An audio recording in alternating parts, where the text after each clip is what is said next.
आज मी तुमच्यासोबत शेअर करणार आहे अगदी सोप्या पद्धतीने बनणारी भरली भेंडी।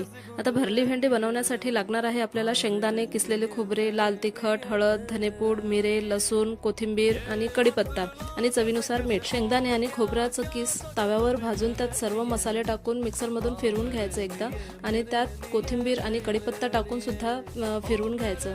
आता हा मसाला तयार झाला आहे, त्यात थोडंसं मीठ टाकायचं आणि मिक्स करून घ्यायचं। आता हा मसाला एक एक करत सर्व भेंडींमध्ये भरून घ्यायचं। सकाळच्या घाईमध्ये जर अशी भेंडी बनवायची असेल तर हा मसाला पहिलेच आदल्या दिवशी बनवून ठेवा आणि भेंडी पण कापून ठेवली तर सकाळी घाई होणार नाही। बघा, असं सर्व भेंडींमध्ये मसाला भरून तयार झाला की आपल्याला कढईमध्ये तेल टाकायचं, जिरा मोहरीचा तडका द्यायचा, कढीपत्ता टाकायचं आणि ही भेंडी सर्व टाकून द्यायची आणि थोडं वाफून घ्यायचं। जो मसाला उरलेला आहे तो पण या भेंडीवरती टाकून द्यायचं।